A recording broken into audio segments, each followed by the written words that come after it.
Hello अनि welcome to नेपाTube learner. So एउटा गुई एप बनाउँदैछौँ यसको सिरिजमा। लास्ट भिडियोमा हामीले बनाएका थियौँ एउटा लेबलहरू। आज हामीले बनाउने छौँ बक्स, क्रिएट बक्स। कुन बक्स भनेपछि एन्ट्री बक्स हुन्छ त्यसमा चाहिँ।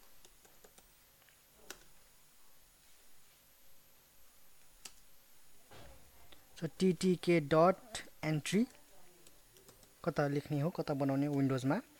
अनि हामीले चाहिँ विथ दिनुपर्ने हुन्छ यहाँ चाहिँ विथ WIDTH, सरी रङ भयो, WIDTH with equal to 14th। अनि डट ग्रिड हामीले यता पनि लेख्न सक्छौँ, तपाईँलाई सजिलो हुन्छ भनेर म चाहिँ एउटा भेरिएबलमा लेखेर तपाईँलाई देखाउने छु। F name entry box equals to, so त्यसपछि चाहिँ ग्रिड लेआउट म्यानेजर युज गरौँ। F name entry box dot grid. अब रो कति होला, रो भन्नाले चाहिँ तपाईँको रो 0 हुन्छ भनेको रो 0, तर कलम यानि कलम चाहिँ कति हुन्छ 1, किनभने 0 1। सो यसरी चाहिँ हुन्छ। कन्ट्रोल एस गरौँ अनि रन गरौँ। ल फर्स्ट नेम हामी यहाँ लेख्छौँ हैन। त्यस्तै गरेर फर्स्ट नेम भयो, त्यस्तै गरेर अब लास्ट नेमको पनि एन्ट्री बक्स एउटा गरौँ। लास्ट नेम तपाईँको एन्ट्री अनि box ttk module dot entry. कता लेख्ने हो, विन्डोजमा बनाउने हो, त लेख्ने हो विन्डोज। अनि हामी चाहिँ विथ दिनुपर्ने हो, WIDTH विथ इक्वल टु 14 नै दिउँ। त्यसपछि यसलाई चाहिँ ग्रिड लेआउट म्यानेजर युज गरौँ डट ग्रिड। अब रो कति होला, रो चाहिँ रो 0 अनि 1। त्यसपछि कलम चाहिँ सिओलाई कलम इक्वल टु चाहिँ कलम चाहिँ 1 नै हुन्छ, किनभने 1।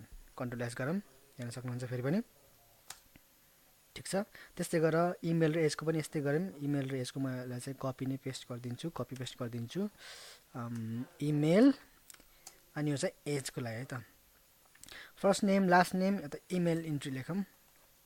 इमेल इन्ट्री यहाँ पनि इमेल इन्ट्री। यहाँ चाहिँ रो चाहिँ 1 छ भने यहाँ चाहिँ 2 हुन्छ, कलम चाहिँ 1 नै हुन्छ। त्यसपछि इमेल पछि तपाईँको एज छ, एज यहाँ तपाईँको एज, यहाँ पनि एजै हुन्छ। As entry. रो चाहिँ 2 छ भने यहाँ 3 हुन्छ, कलम चाहिँ 1 नै हुन्छ, किनभने म तपाईँलाई देखाउँछु। कन्ट्रोल एस गरौँ अनि त्यसपछि पाइथनलाई रन गरौँ। रन गरिसकेपछि 0 0 0 1 कलम चाहिँ, त्यो 0 चाहिँ फेरि 0 चाहिँ रो छ, कलम चाहिँ 1 1 1 नै छ। सो यसरी चाहिँ हामीले एन्ट्री बक्स पनि बनायौँ आज। सो यो भिडियो चाहिँ हैन, यो सिरिज चलिरहेको छ गुई एप कसरी बनाउने भनेर। सो आज एन्ट्री बक्स पनि गरायौँ, लास्टमा चाहिँ लेभल पनि गरायौँ हैन।